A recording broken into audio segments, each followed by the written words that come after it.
Now, if you'd like to demo your own shower, of course, the first thing I did was to remove all of the shower glass door here. There's a little fixed panel here. But, of course, you know, the very minimum tools that you're going to need to demo your own shower.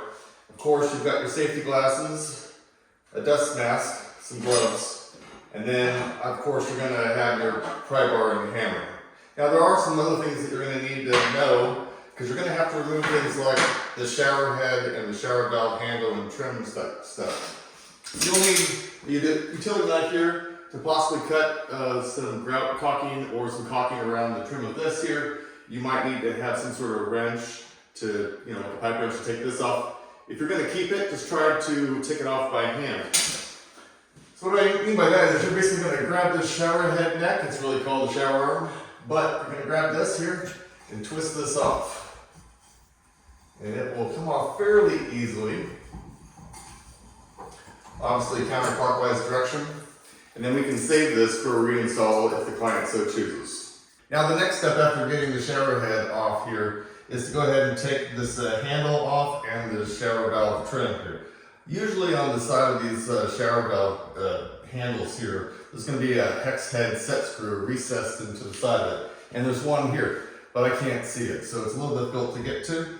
And we're replacing this valve anyways. So I'm going to save myself the time of taking this handle piece off here. And I'm just going to unscrew this other main handle piece from the shaft or whatever. And then I'm going to just take off the valve body cover here, shower valve cover.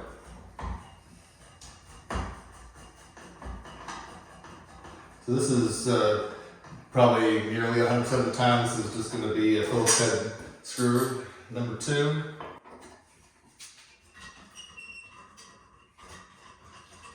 If you rotate with your 2 fingers here, the shaft, especially after it comes loose, it will save you a lot of time getting these long 3-inch screws out.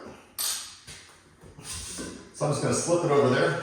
You can see somebody did a pretty bad cut going on this valve here, but thank God it's going to happen. Okay, now we are good to go ahead and start pulling off all of the shower wall tile. Now, there's one thing to know first. Before you go pulling off this shower wall tile here, you want to cover up the drain with duct tape, cardboard and duct tape, something that's going to keep debris from falling in the actual hole. You don't want to be trying to fish out wall tile pieces out of your shower drain. That would be nearly impossible. So you're also going to need a good pair of leather gloves here. I have these electrician gloves here. They're really heavy duty cowhide leather, and there are going to be some sharp edges of the tile around the perimeter. And of course, the last thing you really want to do is have a cut on your finger that's going to last for days. So let's get our gloves on. Oh, don't forget what time it is. It's time to remove your nice watch so you don't end up getting that all dirty and scratched up. Okay. Let's go ahead and get our leather gloves on.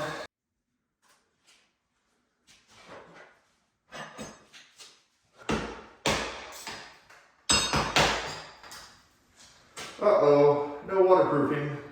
Wow. Let me show you this. So there's literally no waterproofing here underneath this tile. All there was mortar sticking straight to the 2x4 framing.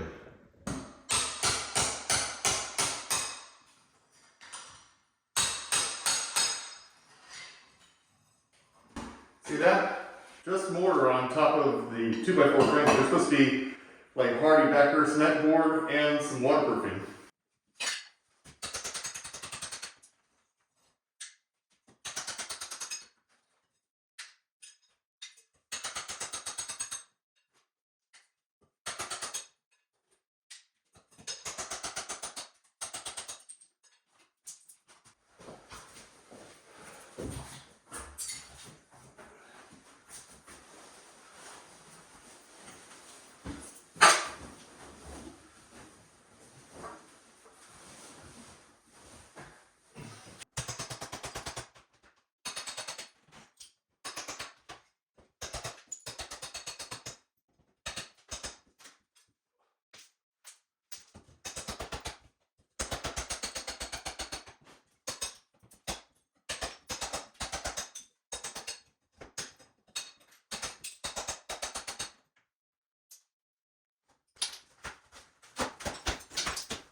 on the shower wall, sometimes you can get lucky and they installed something with drywall. So you can just get behind the drywall here and pry forward, and you can almost get the whole section of wall off at one time.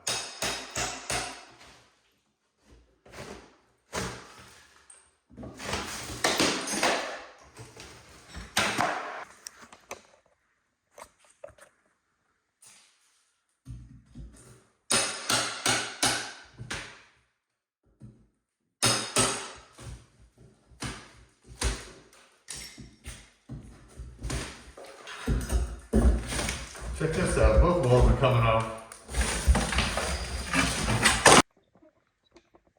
When you get started on demoing the shower walls here, you'll want to make sure that you kind of cover up some of this stuff, or at least at the very minimum, be extra careful about if anything falls on this. Now, fortunately for this job, this shower valve is being replaced with a brand new one and some other valves too.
When you're prying on the tile, try to remember to pry, right in front of where a stud is at. If you happen to know where they're at, like I know there's a stud here, there's a stud here, and there's a stud here.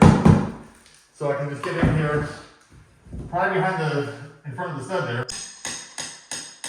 And that way, you're not just pushing the drywall or the hardy backer into the wall, you're actually pulling the tile off of the wall.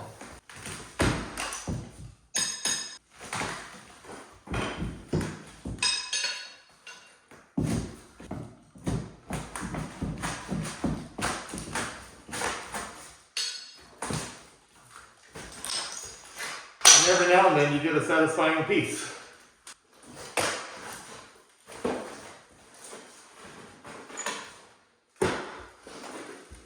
Now, a pretty good rule of thumb that I like to also adhere to is every time I get done taking off one wall of tile, not necessarily the drywall or the underlayment material like hardy backer or wonderboard underneath, but just the tile. Once I get this tile off here, go ahead and clean up, because as you can probably get a sense for, I'm standing on a bunch of tile right now. So I get this all cleaned up. This wall here is about 21 or so square feet. This side here is 7 by 5, so you got 35 square feet. I'm going to do about half of this wall here, which is 15 square feet, and then I got really about 20 square feet down below. So somewhere between 15 and 21 square feet is a good rule to take this much off and clean it up. When you're putting your shower tile debris in the contractor's trash bag, make sure you don't fill it up all the way. This stuff can add up, some serious weight pretty quickly. So be sure to put your tile into the contractor's bag And after you've loaded up a bunch of debris into it, pick it up and make sure that it's not too heavy for you to carry away.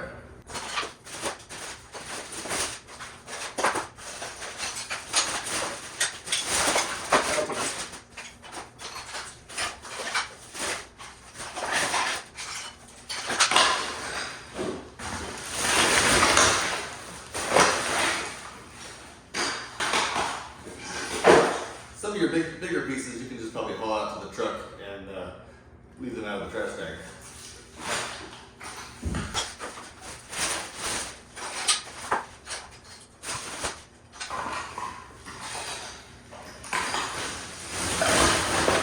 Alright. Seems like that's probably good enough.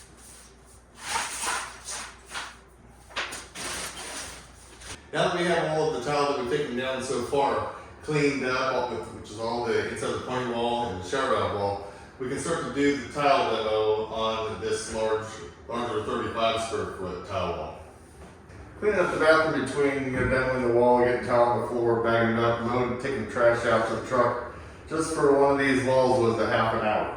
Don't forget your safety glasses, as we're going to start breaking some more tile.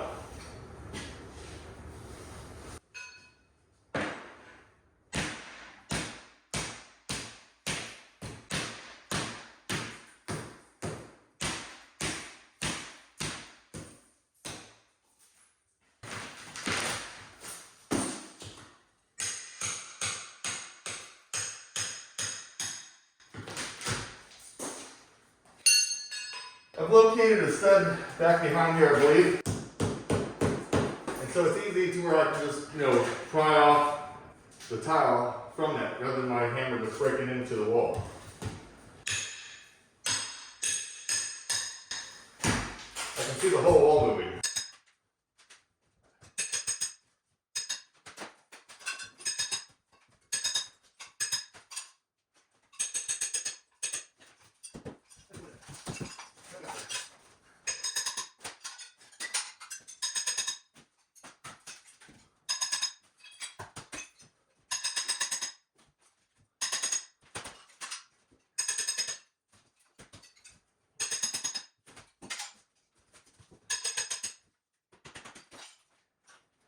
Now, much like some of the other walls here, I'm basically creating a little path straight down, one of these studs here. So I can basically grab almost the entire half of this wall here and shake the whole thing loose.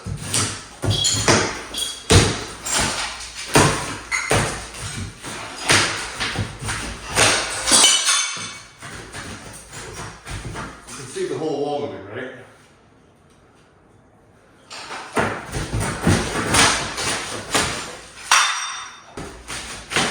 Watch out for this top part here that might want to fall.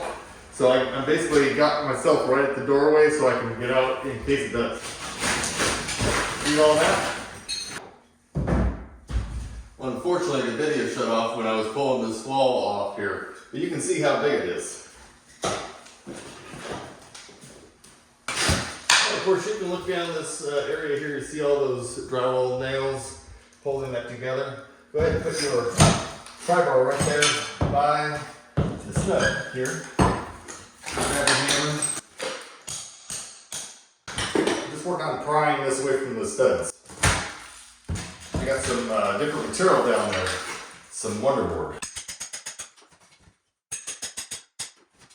And you can see this whole left side section is going to come off.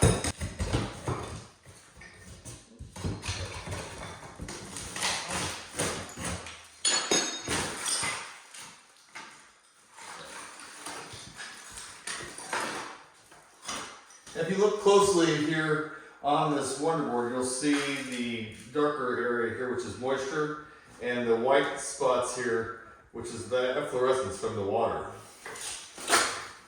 Now there's another stud that comes straight down this area here. Let's get your pry bar behind there. Work on prying that off.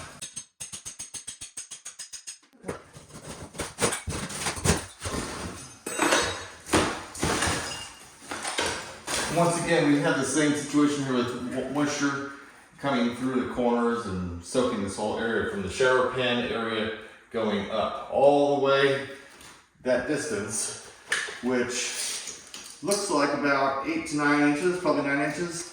And realize that we're still a good couple inches here above the shower floor.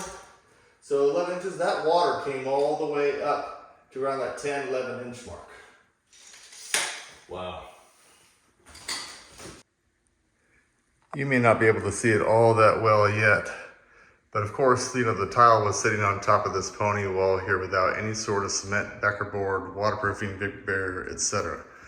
And as I started to do this tile demo for the shower, I noticed, that there was no waterproofing right in this area. As we come down this wall here, you'll see little hairline kind of cracks. A little bit might be some spiders and who knows what, but if you look closer, it's really dry rot. So that wood is just gonna fall apart.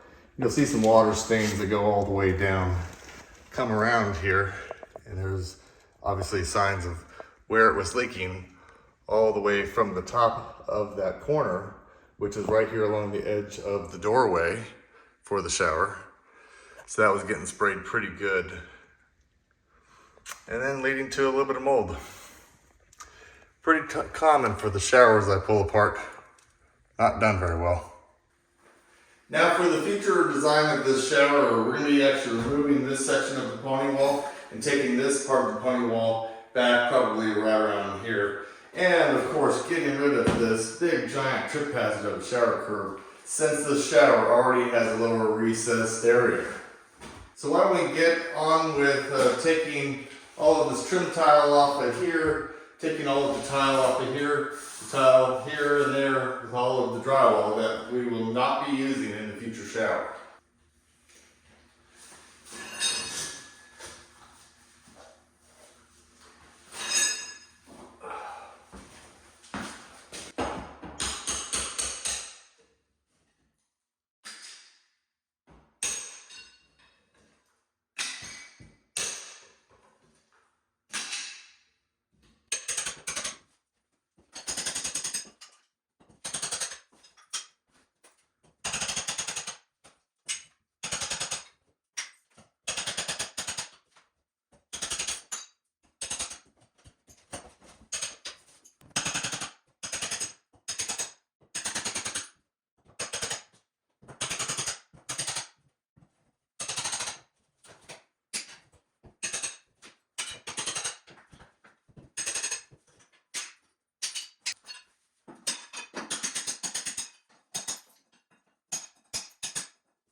Wow, would you look at what I found here, huh? I'm demoing this shower today, and of course I've been covering some of the waterproofing issues and the fact that there's drywall in the shower and all that stuff. Anyways, I just got around here to the shower curb, or some people say threshold, and of course this vinyl here isn't wrapped all the way around, which is not all that big of a deal, but the big deal here is where the vinyl doesn't even go into the corner of the shower curb. So of course that whole thing could be rotting away on both sides as we kind of look at a little bit of mold, mildew type stuff coming up and down here on that piece of framing. But whoever did this did not shower pan test it up to the curb level. And that's why they can get away with that. Not legally, but it is what it is.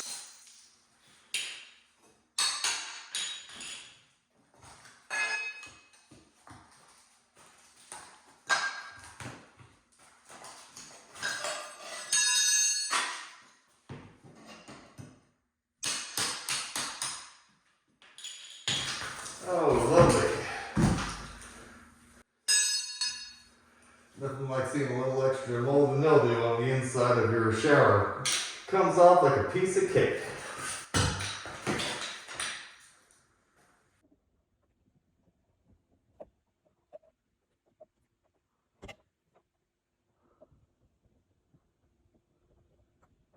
Typically when I demo a shower pan like this, which is made out of a thick layer of mortar, there's some diamond lath, of course the tile and so on, I have no idea if this shower is actually pre-sloped the way it is. So it could be a pretty thick, you know, 1.25 inch, 1.5 inch sort of mortar bed or even thicker. So I like to use the Bosch Extreme or the Bulldog Extreme here. It's available at places like Home Depot and Lowe's for roughly $199.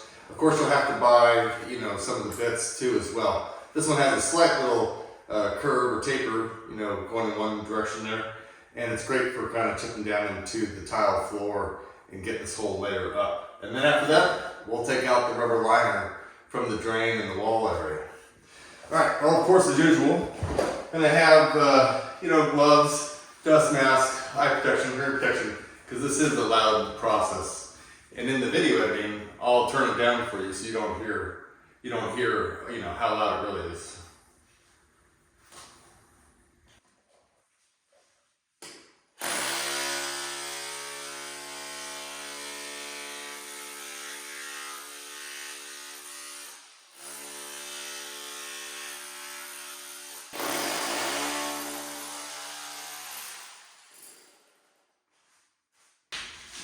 So when it comes to shower pan demo, there's a lot of different types of shower pans and each one can take a certain amount of time.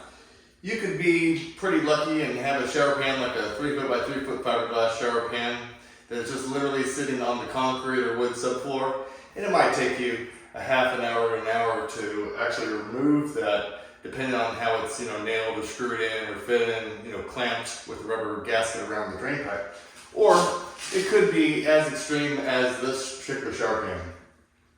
Anytime you see a shower pan that basically goes from floor level, drops down, you never know. This mortar bed could be really thick. And in this case, it is. I just chipped out this one little area here. It's taken quite a bit of time with this Bosch demolition hammer. And from where the rubber liner is to the top of the tile, it's about 2 5/8 of an inch, okay? That's about yay big, all right? That's a lot. This is quite excessive. So for this particular shower pan, I'm going to go ahead and ditch this Bosch Bulldog Extreme here, and I'm going to go get my jackhammer instead for this particular shower pan, because this is not going to quite cut it for a shower pan that's this thick. Sometimes you run into a shower floor that is just way too thick to handle the Bosch Bulldog Extreme chipping hammer. So since this shower floor is 2 5/8 of an inch thick, it's got that thick mortar bed plus the tile, this is the situation where I need to use this Bosch.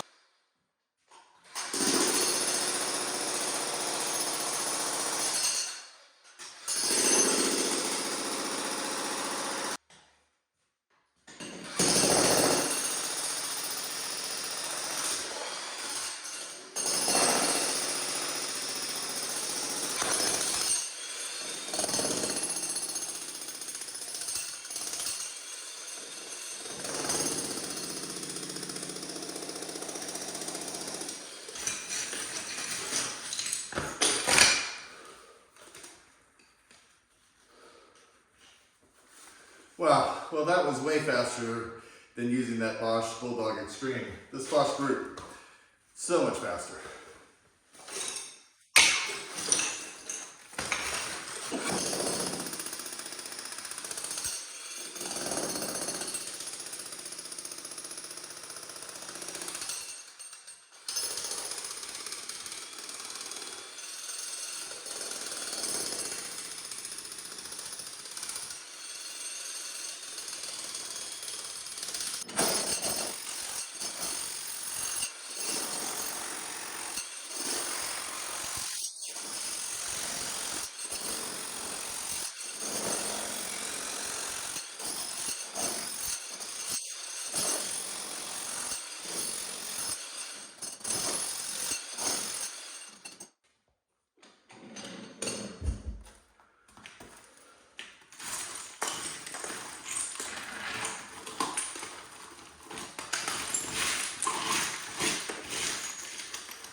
You know, for once, I would just love to find a shower pan that didn't have a problem.